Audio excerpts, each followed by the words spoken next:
Francisco Cândido Xavier,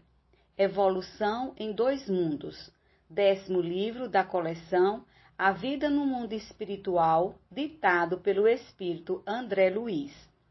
4ª parte. Automatismo e corpo espiritual. Automatismo fisiológico. Compreensível salientar que o princípio inteligente, no decurso dos evos, plasmou em seu próprio veículo de exteriorização as conquistas que lhe alicerçariam o crescimento para maiores afirmações nos horizontes evolutivos. Dominando as células vivas de natureza física e espiritual, como que empalmando-as a seu próprio serviço, de modo a senhorear possibilidades mais amplas de expansão e progresso, sofre no plano terrestre e no plano extraterrestre as profundas experiências que lhe facultarão, no bojo do tempo, o automatismo fisiológico,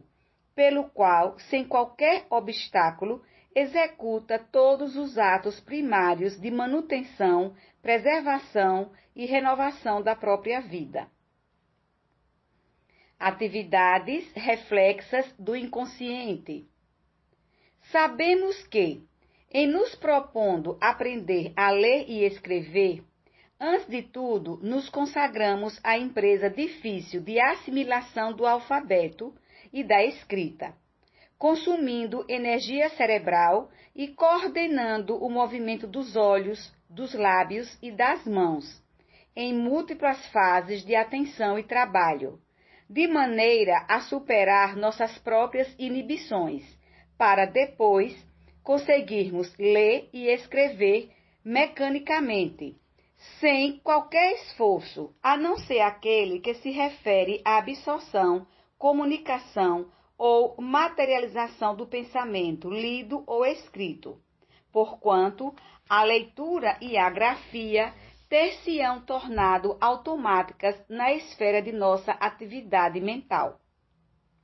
Nessa base de incessante repetição dos atos indispensáveis ao seu próprio desenvolvimento, vestindo-se de matéria densa no plano físico e desnudando-se dela no fenômeno da morte, para revestir-se de matéria sutil no plano extrafísico e renascer de novo na crosta da terra, em inumeráveis estações de aprendizado, é que o princípio espiritual incorporou todos os cabedais da inteligência que lhe brilhariam no cérebro do futuro, pelas chamadas atividades reflexas do inconsciente. Teoria de Descartes. Atento a isso e espantado diante do gigantesco patrimônio da mente humana, é que Descartes, no século XVII, indagando de si mesmo sobre a complexidade dos nervos, formulou a teoria dos espíritos animais, que estariam encerrados no cérebro, perpassando nas redes nervosas para atender aos movimentos da respiração, dos humores e da defesa orgânica, sem participação consciente da vontade, chegando o filósofo a asseverar que esses espíritos se julgavam necessariamente refletidos, aplicando semelhante regra notadamente aos animais que ele classificava por máquinas desprovidas de pensamento. Descartes não logrou apreender toda a amplitude dos caminhos que se descerram à evolução na esteira dos séculos, mas abordou a verdade no ato reflexo que obedece ao influxo nervoso, no automatismo em que a alma evolui para mais altos planos de consciência, através do nascimento, morte, experiência e renascimento na vida física e extrafísica, em avanço inevitável para a vida superior. Automatismo e herança.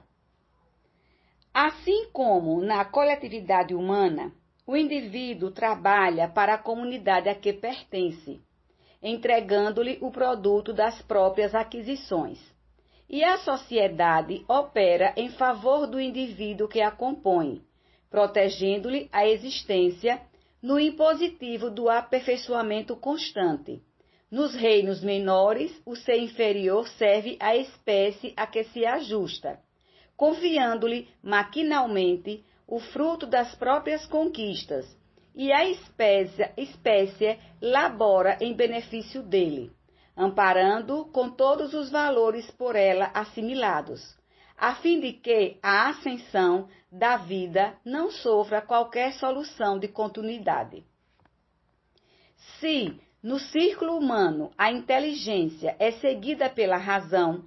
e a razão pela responsabilidade, nas linhas da civilização, sobre os signos da cultura, observamos que, na retaguarda do transformismo, o reflexo precede o instinto, tanto quanto o instinto precede a atividade refletida, que é base da inteligência nos depósitos do conhecimento adquirido por recapitulação e transmissão incessante, nos milhares de milênios em que o princípio espiritual atravessa lentamente os círculos elementares da natureza, qual vaso vivo, de forma em forma, até configurar-se no indivíduo humano, em trânsito para a maturação sublimada no campo angélico. Desse modo, em qualquer estudo acerca do corpo espiritual, não podemos esquecer a função preponderante do automatismo e da herança na formação da individualidade responsável, para compreendermos a inexequibilidade de qualquer separação entre a fisiologia e a psicologia,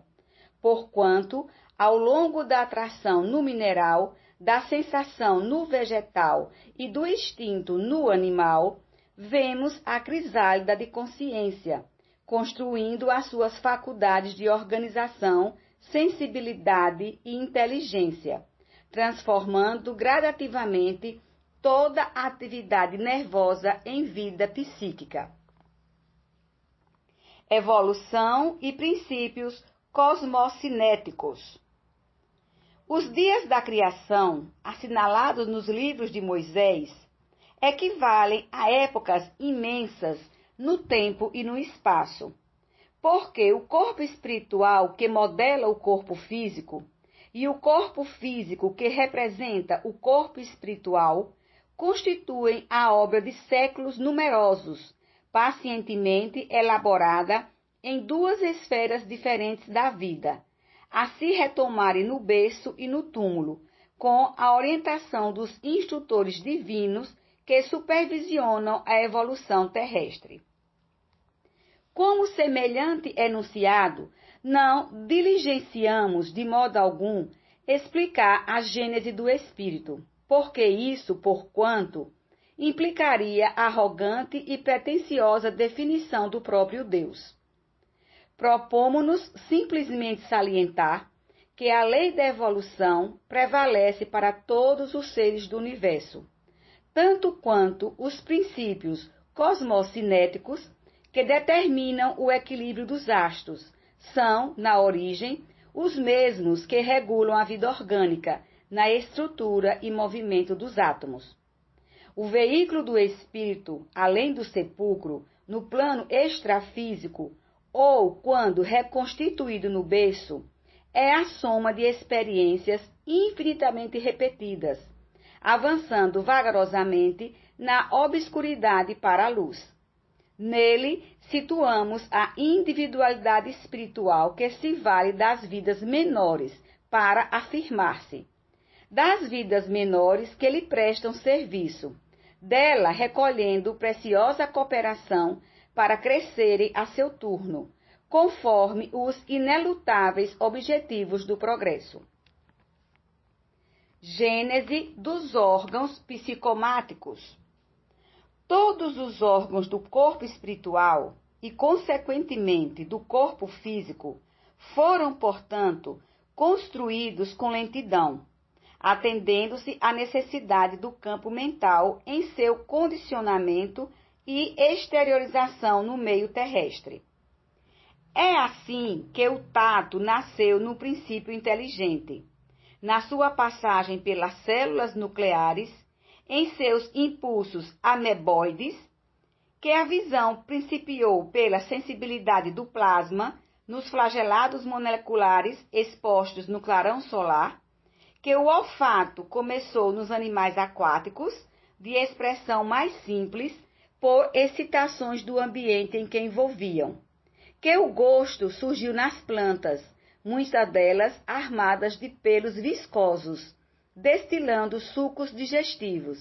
e que as primeiras sensações do sexo apareceram com algas marinhas,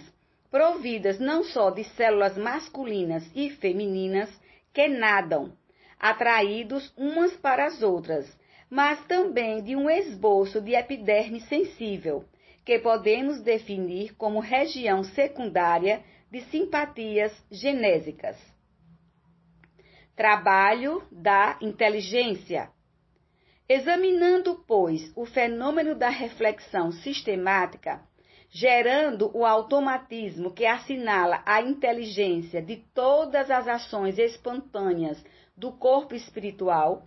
reconhecemos sem dificuldade que a marcha do princípio inteligente para o reino humano e que a viagem da consciência humana para o reino angélico simbolizam a expansão multimilenar da criatura de Deus, que, por força da lei divina, deve merecer, com o trabalho de si mesma, a auréola da imortalidade em pleno céu.